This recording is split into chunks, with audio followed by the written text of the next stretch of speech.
Hello folks, Doodle here with another handy DIY video from his workshop.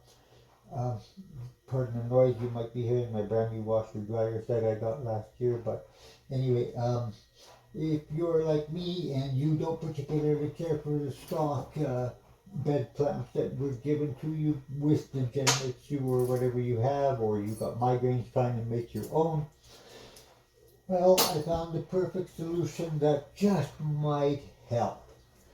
And what I use is Gorilla Super Glue and Painter's Mate green tape.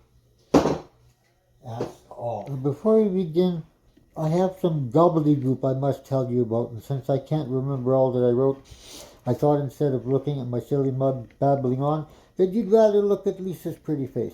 But let's get serious, folks.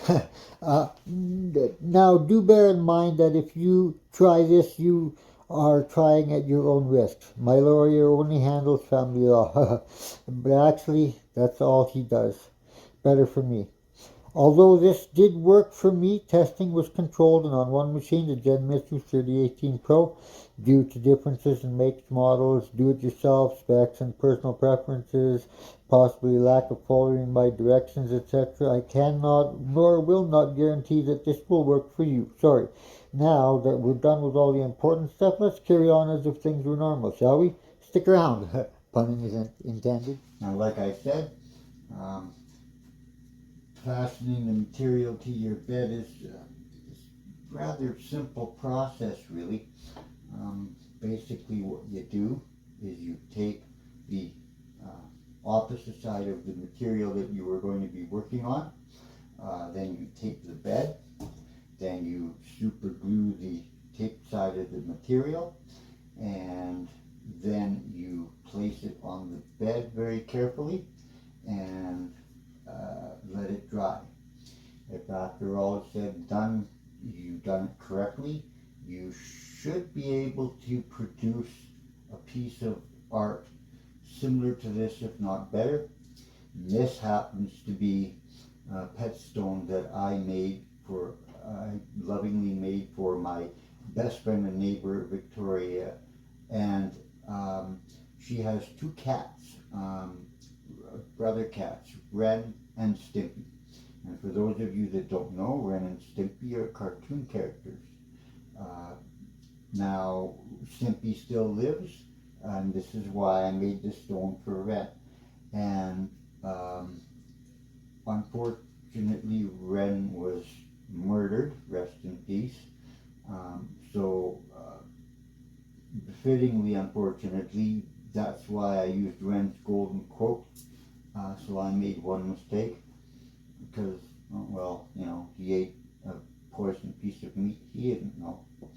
And by the way, my dearest darling Lisa, I know that that's not their real names, but even Vic knows these two by the name of Ren and Stimpy, not Marlin and Stimpson.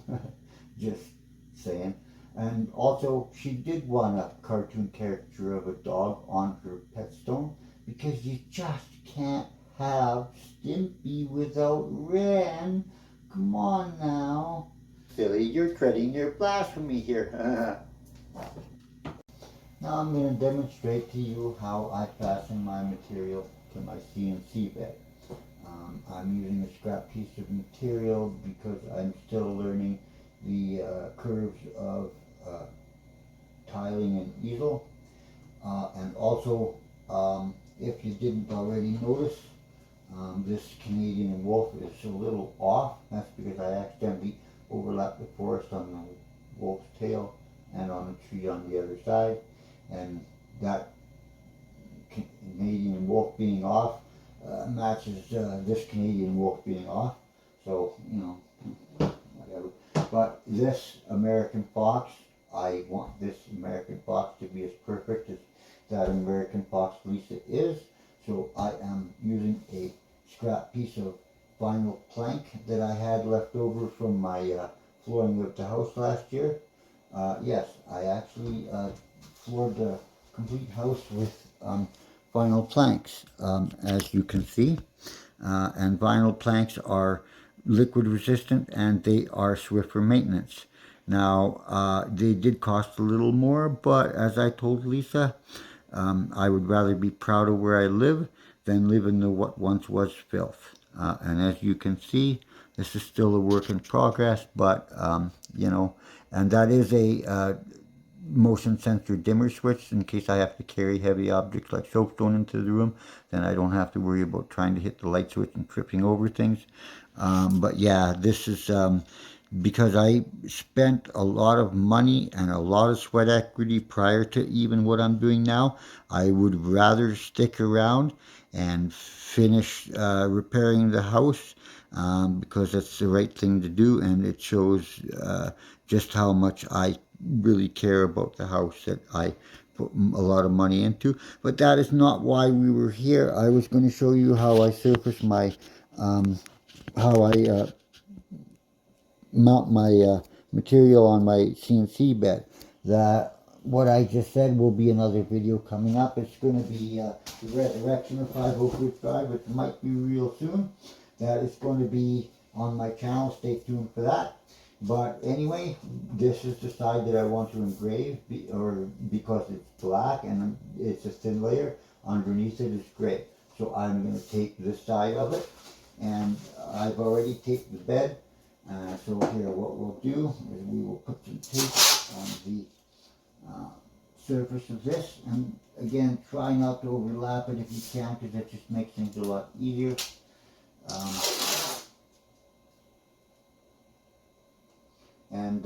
Yeah, basically, there's a lot of things that need to be done in this house, but that's for another time, like I said. So, but it's still a work in progress. No biggie.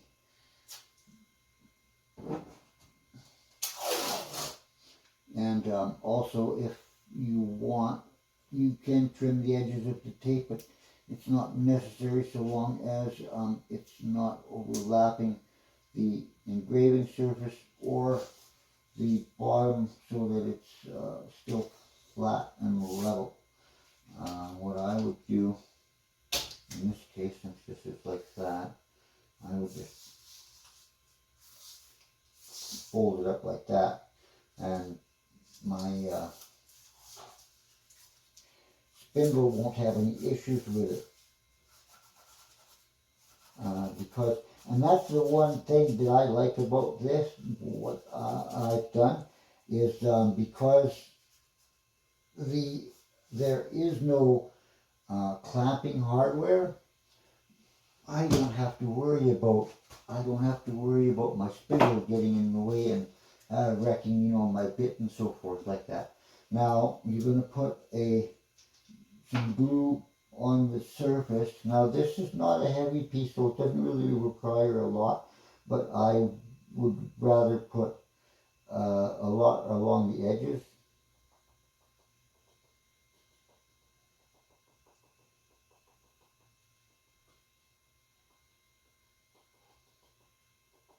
Just like that. Now in the middle,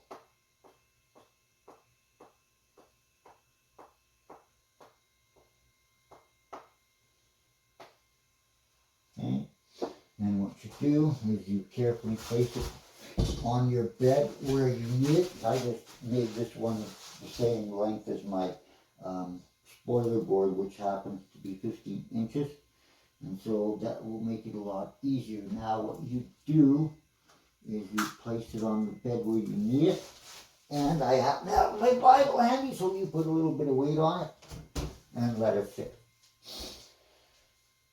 And once that is done, then you're good to go. And like I said, my spoiler board is only being held on by 2 layers of painter's tape on the bed and on the spoiler board. Now I use 2 layers of painter's tape in cardinal directions because of the amount of weight and the amount of, you know, like usage it's going to take.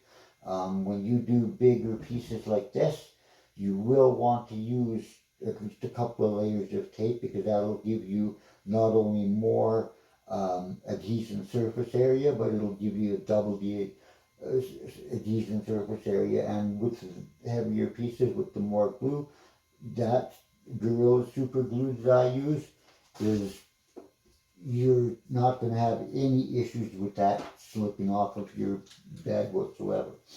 And if you like what you saw in this video, you can smash that like button. Don't forget to subscribe and go check out my new website. I've got a little space on the interweb of my own called doodleskraftwerk.com, and Kraftwerk is spelled the German way, as in power plant. So you can go check that out, and you can see all my works of art, and you can see everything that I've done. And I hope you have a wonderful day. Ciao.